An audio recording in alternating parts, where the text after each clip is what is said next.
Hello everyone, it's the 6th of September now, Tuesday. And Becky, when you see this, thank you very much for this wonderful, really beautiful mug. Cheers everyone, this is the way to start the day. Well, I'm pleasantly surprised. People are still buying. And so I necessarily need to talk about me for a minute. I do. And I don't mind because it's a good thing to have good things to share. So among the different projects that I've done over the years, Egypt is her name, Phoenix Rising. Egypt is a young woman who is from Omaha, and I met when I started the band Chemicals. She performed with us only once, mainly spoken word music, and all of that was completely new to her at the time, but she started hanging out and asking a lot of astute questions and picking up on things. Next thing you know, she presented me with either some lyrics or something, and I said, let's do something. And it led to 4 tracks, is it 4? 3 or 4, that she took and with her to Jamaica and was able to secure a deal, limited, but a representation deal with Bob Marley's Tough Gong label. Anyway, this is the CD, Phoenix Rising. The actual physical copies are not on Tough Gong. She had some printed up. This is now sold out. I just wake up and see I got an order from Germany for this. So this is gone. These are sold out. I'm really pleased that people are showing greater interest in my music. I got in some orders for Dereck number 2. I have physical copies of this, Dereck number 2. The album, the vinyl version, is long gone. I have more of these for sale, and I just sold some. I appreciate it, folks. And also got an order in for The World is Burning. Now, this is put out by Randy's Alternative Music in Pittsburgh. So when you order this, I don't fill it. I forward the order to Pittsburgh, and he fills it. Folks, even though it's me, I highly recommend this, and I can do that objectively as a listener, because I make this music to listen to and enjoy. And it's got to be good. I can't be trying to sell you... Well, I don't make records just for a head trip. I'm really trying to make good music. Honestly, I don't have anything. Yesterday I spent time with my friend Blake, who's in town for a few days. He's with the Josh Hoyer Soul Colossal.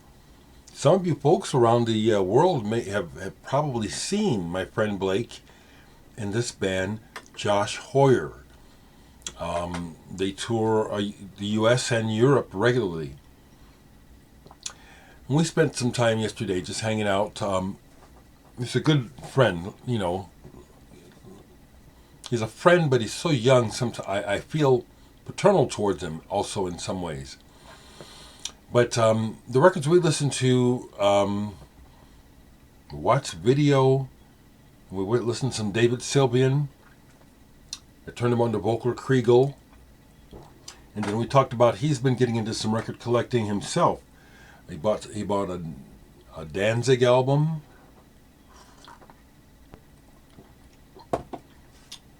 I must admit, in the early days of collecting, I had some of those Plan 9 Misfits singles that go for $1,000 a shot now. I like the Misfits, but not that much. So I'm looking around to see if there's something else to share with you. This is the Burn, but Tim Hecker. I like Tim Hecker. This is Harmony in Ultraviolet. Some of that droney ambient stuff. I love it. Just kind of slowly transforms over time, most of those tracks.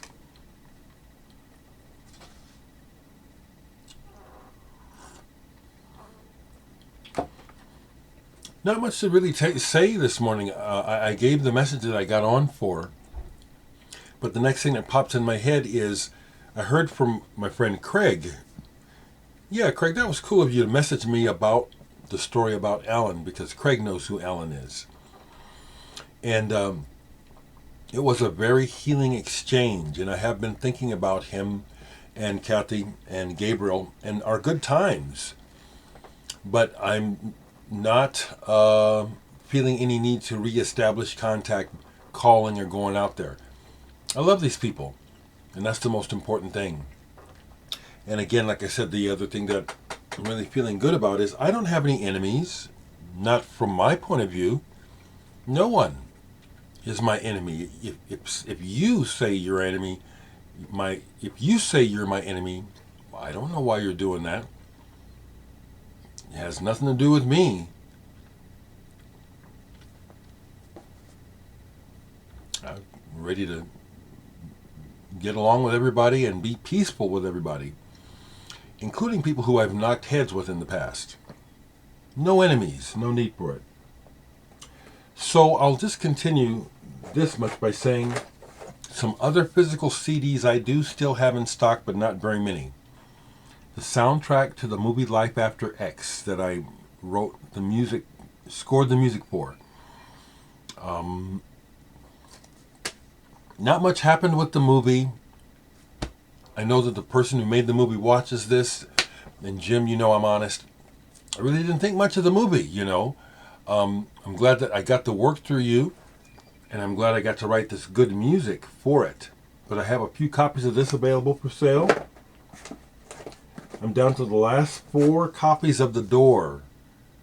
This project I did with Bird Williams. He's primarily a graphic artist. I think he's down south now. Has a hell of a voice, so he can really sing. And it was working on him on this project that led to me writing for Egypt for this project. So I've got a few copies of this left. And I did this project with Brett Harold Hart, who has dropped off the face of the earth, as far as I know. We did these ear sculptures. There's an association with him with the Mana Mirage crowd. That was really, I think, how I originally connected with him. And I'm not in contact with him anymore. Not that I don't want to be, you know, but we made 2 ear sculptures where we would collaborate, and I would send him stuff and he would basically put it in his blender, and we made these 2 CDs. And as you see, they both use my collages for covers. I've got a couple of copies of those left. If they're not listed on my Bandcamp site, and I don't think they are because this was primarily Brett's project, but I have these for $10 a piece. If you're interested, let me know. And my album Flyover, I made a few CDR copies of this. I actually have some with the printed. I do. I have at least one. Well, I can't say that's necessarily for sale then. So that's what I have anyway. And the other thing that pops in my head was that I shared online recently when I did that poll, and Andrew Hill came up, and it reminded me that I really need to get that album Point of Departure back. I had it, don't know how I lost it. Andrew Hill is amazing.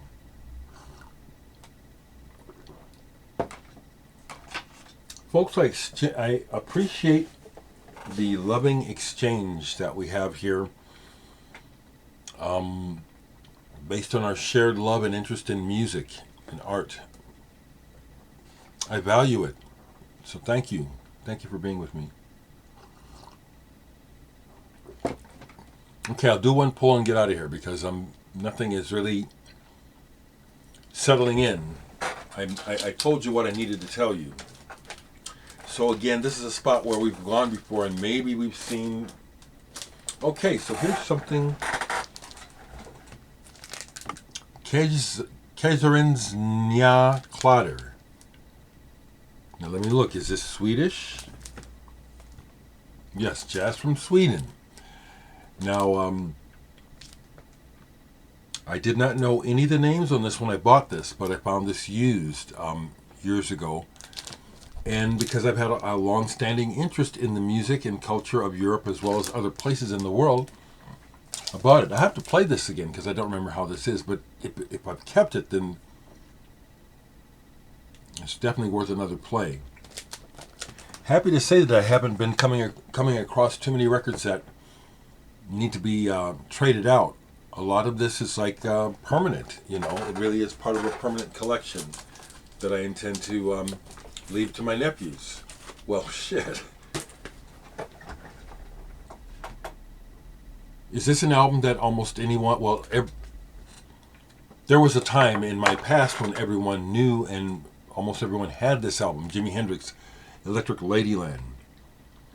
If I were to try to compile a list of albums that I think everyone should hear that's interested in the history of music, this is definitely one of them for a whole number of reasons. Just found out that Dave Mason is singing and plays acoustic guitar on here. Dave Mason from Traffic. My old family friend, Buddy Miles, as you know, plays drums on some tracks on this album, besides Mitch Mitchell. I can still remember the very first time I saw Jimi Hendrix's face. I was 12 years old. And it stopped me in my tracks, and it was in a Penny's. It was in a Penny's department store. Never forget it. It was my friend's. I was with Buddy Miles's cousin, John P. John was one of my best friends in grade school, and that was one of Buddy's first cousins. Had the Miles look in his family. I was with him. I remember this I can just see it like a TV show. And it was Are You Experienced? It was the first Hendrix album with that iconic cover. And it's like, I was like, well, I've got a couple copies of it. Hendrix is important, people. One of the people online that I'm friends with who does music asked me the other day if I had any Led Zeppelin, and I just, I found the question annoying, so I didn't answer it. I said, "Why? Why are you asking me that? I got my bases covered." That's what I said to him. I got my basics covered.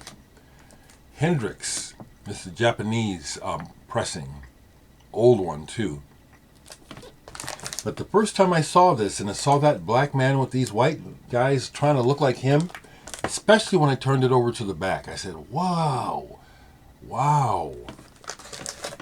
On a whole lot of different levels, my response was, wow.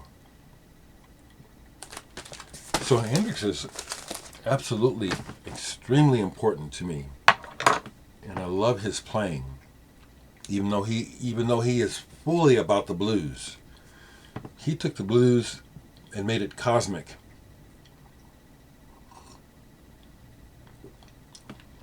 So that's what I'll share today, folks, okay?